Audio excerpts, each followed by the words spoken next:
fofoca na política, o que marcou ontem aqui, sobretudo à noite, né? Você sabe que grande parte do poder estabelecido em Brasília passou a noite em claro com a divulgação ontem, na edição online da revista Veja, de uma investigação da Polícia Federal sobre venda de sentenças que começou, que as suspeitas estavam concentradas no Tribunal de Justiça do Mato Grosso, mas acabou se estendendo ao Superior Tribunal de Justiça. E é uma investigação muito séria, uma investigação que eu tenho a impressão que inédita, nunca chegou nesse nível, né? Ou pelo menos a investigação ou a suspeita de venda de sentenças nunca terá chegado nesse nível. E é um esquema, né, permeado de vários detalhes absolutamente impressionantes, até mesmo assassinato. Thalita, você imagina que, de acordo com essa reportagem, aliás, muito bem conduzida, muito bem alinhavada por Larissa Borges, a autora da matéria, de acordo com essa reportagem, tudo, na verdade, começou ou ganhou impulso nessa investigação com o assassinato de um advogado envolvido nesse esquema de comércio de sentenças, né? Esse advogado foi morto com 12 tiros por um pistoleiro de aluguel lá em Cuiabá.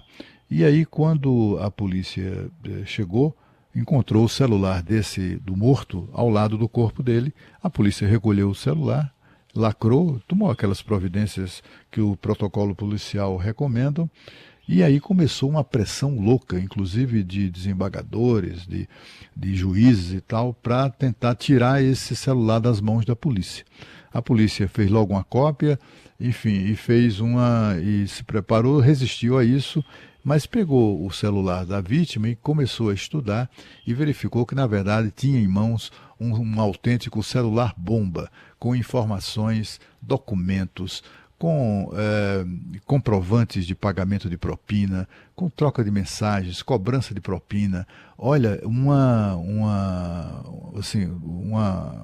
um conteúdo, né, nesse celular do advogado assassinado, que acabou fazendo isso acabou chegando ao conhecimento do Conselho Nacional de Justiça, que mandou para presidente na época do Superior Tribunal de Justiça, que mandou para a Polícia Federal. Enfim, as autoridades tomaram todas as providências, até porque nesse celular foram encontrados indícios, provas da participação de funcionários de gabinetes de 4 ministros do Superior Tribunal de Justiça. Não há qualquer evidência, é preciso isso ficar muito claro, não há qualquer evidência, qualquer prova de que os ministros sabiam ou se beneficiaram desse esquema. Isso não tem em nenhum ponto ali tem provas ou indícios ou evidência de que os ministros estavam envolvidos nisso. Mas assessores dos seus gabinetes, sim. Isso é o que consta da investigação. Os ministros que acabaram tendo seus nomes citados na reportagem, era inevitável, né? São os ministros Nancy Andrighi, Og Fernandes, Isabel Galotti e Moura Ribeiro. São ministros de reputação absolutamente irrepreensível. Assim, eu conheço mais de perto, assim, por exemplo, os ministros Og Fernandes e Isabel Galotti. Esses são 2 dos ministros que eu sempre tive na conta, assim, das pessoas mais decentes, mais dignas e íntegras do judiciário. Mas, enfim, é preciso lembrar isso. Lembrar que nos seus gabinetes, nos gabinetes dos ministros, desses 4 ministros, aconteceram coisas que a investigação policial vai determinar exatamente a extensão, né? O advogado assassinado se chamava Roberto Zampieri. Ele foi morto por um sujeito que se aproximou dele, fingindo inclusive ser manco e etc.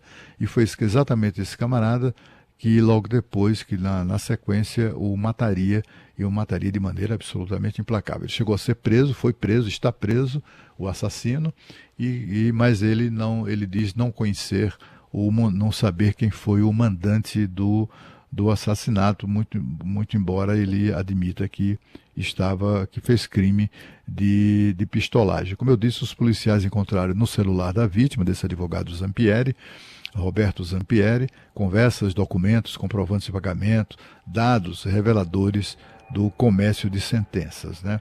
Bom, para você ter uma ideia da gravidade disso, um dos depoimentos mais contundentes é do deputado Wellington Luiz. Sim, o deputado distrital, presidente da Câmara Legislativa do Distrito Federal, que é afiliado ao MDB.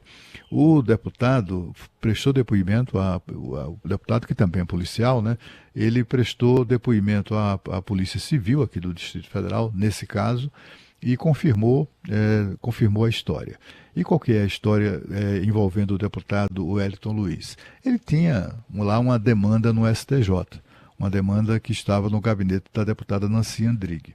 Aí ele conta no depoimento ter sido procurado por interpostas pessoas por uma advogada chamada Caroline Azeredo, oferecendo serviços, né? Olha, se pagar 500 mil, consigo a sentença favorável ao deputado Wellington Luiz. O deputado recusou a oferta, disse que não faria isso. E aí recebeu inclusive uma ameaça, disse assim, olha, o senhor vai se arrepender disso. Bom, ele ficou na dele, segundo consta do seu depoimento, e meses depois ele foi surpreendido com a decisão desfavorável a ele, exatamente da ministra Nancy Andrighi. Por que ele se sentiu, por que ele se achou surpreendido? Porque ele ficou surpreso? Porque a mesma ministra tinha tomado uma decisão favorável a ele nesse processo um pouco antes.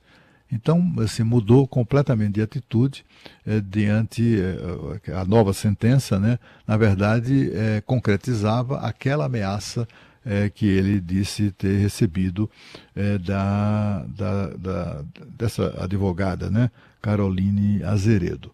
É tudo muito grave, é tudo muito sério, está sendo investigado a fundo pela Polícia Federal e envolve aí a reputação de pessoas, né? São ministros que têm reputação ilibada, mas também pode ser que eles tenham sido enganados pelos próprios assessores.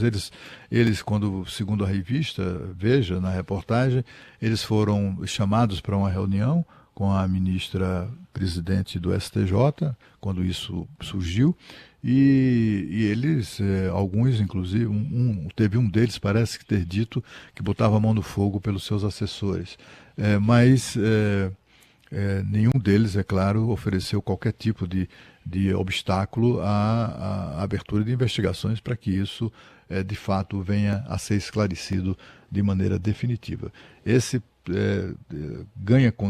fato, né, ganha contornos de talvez um dos maiores escândalos já envolvendo o judiciário brasileiro em acusações, em suspeitas de venda de sentenças. No Tribunal de Justiça do Mato Grosso, a coisa é inacreditável. Lá no Tribunal de Justiça tem lá mensagem de desembargador nesse celular. É um negócio que de fato não é possível que depois de tudo isso o Conselho Nacional de Justiça permaneça, digamos assim, um tanto quanto afastado de providências a serem adotadas com muito rigor no âmbito do TJ do Mato Grosso.